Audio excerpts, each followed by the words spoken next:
Let's look at some other Catholic symbols. In this photo, notice the numerous symbols of the sun, moon and stars above the windows.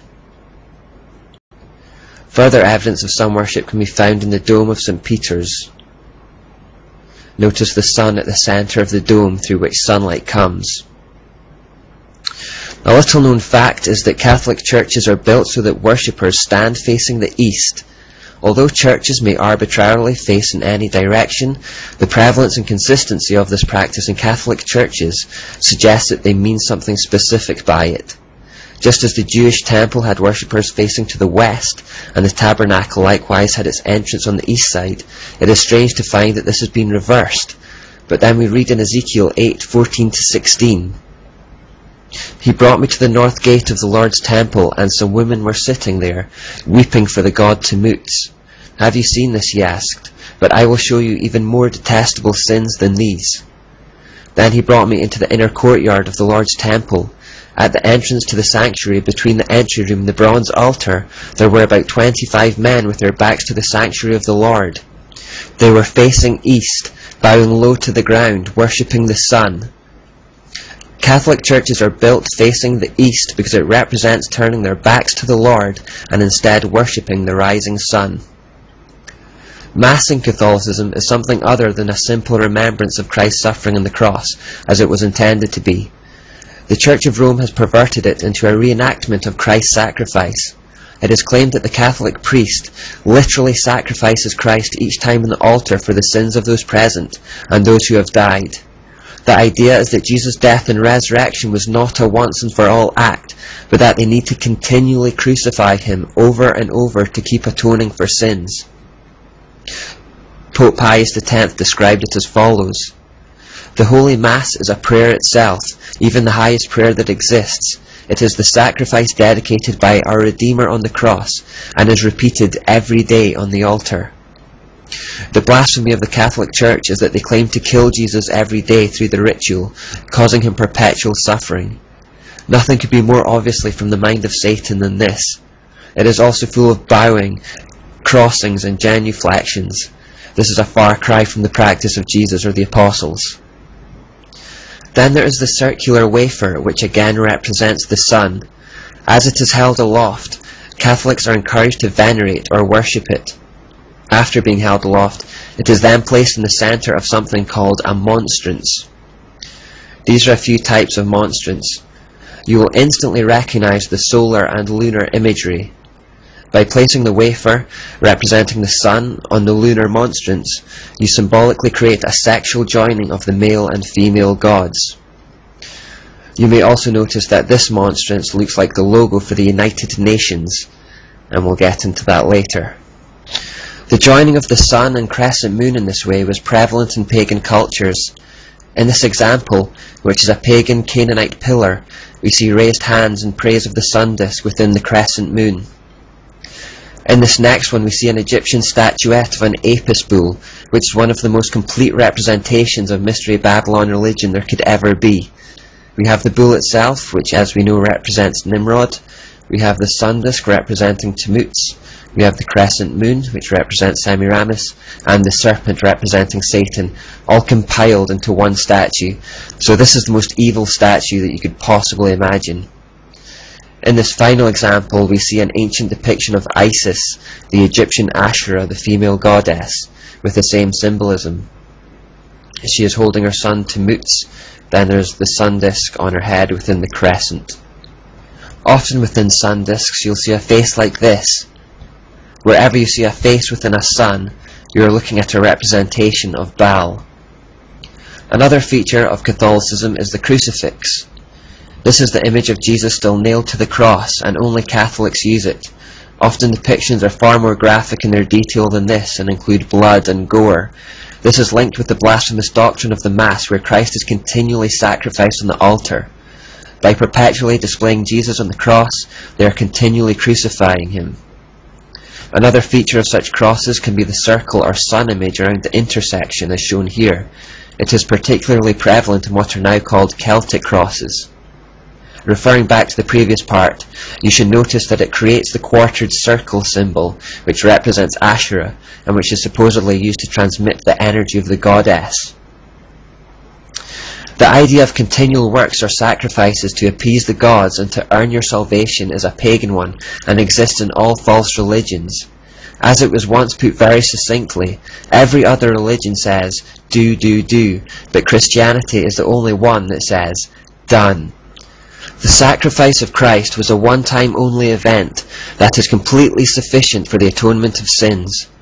Jesus is now victorious over death, and salvation comes by faith alone. Satan would rather see Jesus being perpetually and endlessly punished, however, and hence these continuing representations of Christ on the cross. Satan is clinging hopelessly to the past and enslaving humanity with works-based religion, which always either leads to feelings of pride or worthlessness, and both are as bad as each other. The Catholic idea of purgatory, where people spend a temporary period between heaven and hell being purified of their sins through punishment, again has no biblical basis whatsoever. It is entirely Babylonian. The idea of the halo, a circle of light or a sunburst around the head, is also a Catholic invention rooted in sun worship. Often when Mary is involved, the halo takes the form of a circle of stars, each one representing her demonic offspring. The name Vatican itself actually means the divining serpent and comes from the Latin vatus, which means diviner, and can, which means serpent. The word and act of celibacy comes from the name of a Roman pagan goddess, Cybele, and has no biblical basis whatsoever. The letters IHS are common in Catholicism, and although the official line is that they stand for Iesous Hominum Salvator, which means Jesus, the Saviour of men, it also happens to be the initials for an Egyptian form of the unholy trinity, Isis, Horus, and Seb. Now this one may seem like pure conjecture, but another key point that we'll go into later is that in occultism there is always a double explanation for symbols like these. There is always a false, seemingly light and good meaning, and a true but dark meaning. The sunburst surrounding the letters gives the game away a little in this particular symbol. There is in fact no need for me to highlight individual examples, as many notable Catholics are fairly candid about their adoption of paganism. For example, in the Externals of the Catholic Church by John F. Sullivan we read, "It is interesting to note how often our Church has availed herself of practices which were in common use among pagans.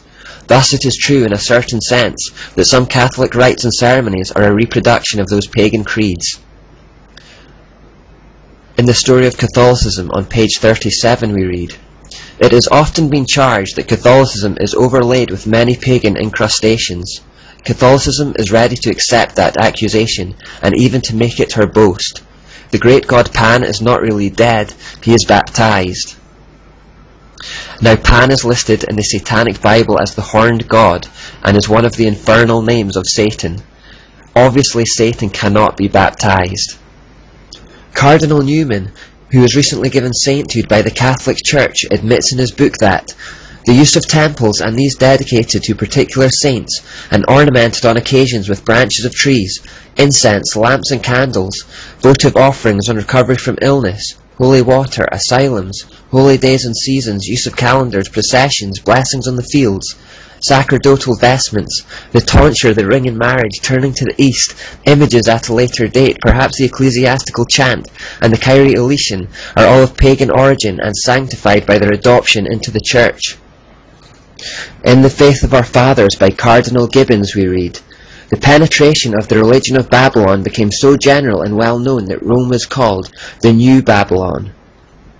In Life of Constantine by Eusebius we read, "In order to attach to Christianity great attraction in the eyes of the nobility, the priests adopted the outer garments and adornments which were used in pagan cults."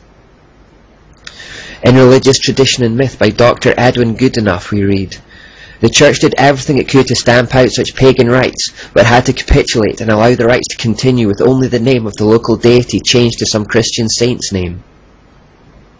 But we can find many other examples if we choose.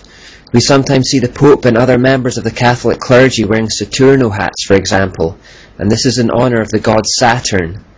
Most other times priests wear mitre hats, and these are connected to Dagon, another type of Babylonian god. Here's a depiction of Dagon alongside the Pope with his mitre. Here you may also see that the Pope is holding a staff called the Twisted Cross. Roman Catholic author Piers Compton writes about it in his book, saying, "The twisted cross is a sinister symbol used by Satanists in the 6th century that had been revived at the time of Vatican II. This was a bent or broken cross on which was displayed a repulsive and distorted figure of Christ, which the black magicians and sorcerers of the Middle Ages had made use of to represent the biblical term mark of the beast." Yet not only Paul VI, but his successors, the 2 John Pauls, carried that object and held it up to be revered by the crowds, who had not the slightest idea that it stood for Antichrist. So the staff being held in the Pope's hand is an open representation of the Antichrist, but only if you're initiated with the knowledge to really see that. This is the nature of the occult, things that are in the open but whose true meanings are concealed. This was never more true than in March 2000, when Pope John Paul II preached an updated Sermon on the Mount at the altar of Chorazim in Israel. Here he sat under an inverted cross, one of the most potent and disgusting symbols of Satanism and black magic, under the pretense that it represents Peter, who was crucified upside down. Once more he holds up the twisted cross depicting the Antichrist for the adoration of the crowd right in front of it. Behind them all is a Christ-like mural displaying the words that he is coming soon, but as we'll discover later, this character for who they wait is in fact the Antichrist. These pictures represent perfect examples of how occult symbolism always has 2 meanings, a false public and acceptable front, and then a true hidden meaning behind it. This is another common symbol of Catholicism, the XP or the Chi Rho. The false and light explanation is that it represents Christ, as the first 2 letters in Christ's name are X and P in Greek. Now this is an extremely tenuous link at the best of times, but Albert Pike in the Freemason Handbook, Morals and Dogma, reveals the true origin of this symbol. The active and passive principles of the universe were commonly symbolized by the generative parts of man and woman. The Indian lingam was the union of both, as were the boat and mast and the point within a circle, all of which expressed the same philosophical idea as to the union of the 2 great causes of nature which concur, one actively and the other passively, in the generation of all beings. What he's basically saying is that it's another expression of the point within the circle we looked at earlier. It represents sexual union. Then there is the Vatican's crest. This is clearly a serpent or dragon, which is the symbol for Satan himself. Just a couple more to finish. In Rome there was a male god called Janus, who had a female partner called Cybele, from which we get the word celibacy.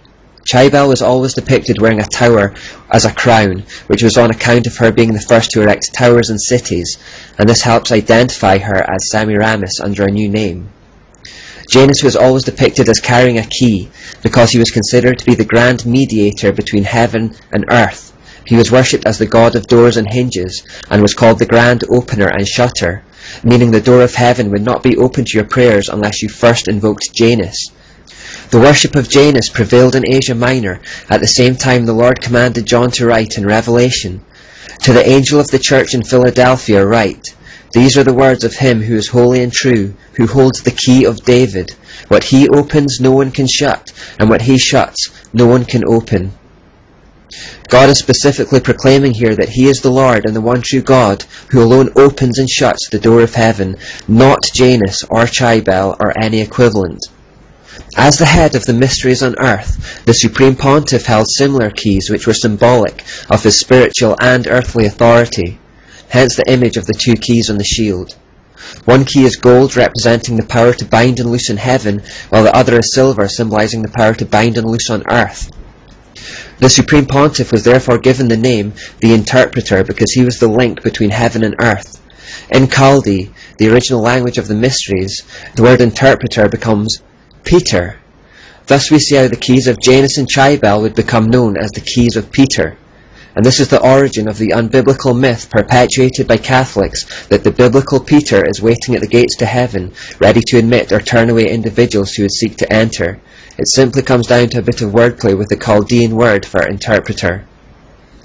The repetition of Hail Marys as a mantra to absolve yourself of sins is also from paganism. Jesus warned about it when he said, "When you pray, don't babble on and on as people of other religions do. They think their prayers are answered merely by repeating their words again and again." In later times, the popes would arrogantly claim to be infallible, something that is true only of God. By setting themselves up as gods, they, like Nimrod, consolidated their power by claiming to have spiritual and divine authority as well as political authority. Do your own explorations and you will find a lot more that give the game away. I've spent so long in Catholicism because it's important we realise the Babylonian mysteries are not some ancient belief system that died way back in the mist of time.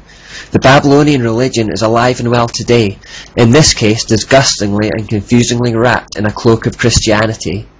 Christians are often confused about how we should relate to Catholicism, and many see it as a legitimate form of Christianity, and there are ecumenical movements today that are capitalising on that ignorance. Many Christians feel like they have to apologise for the Crusades and the Inquisitions, even though true Christians were often the ones on the receiving end of those, as we shall soon see. Catholicism is the largest religion in the world today. The second largest is Islam, and we'll look at that next.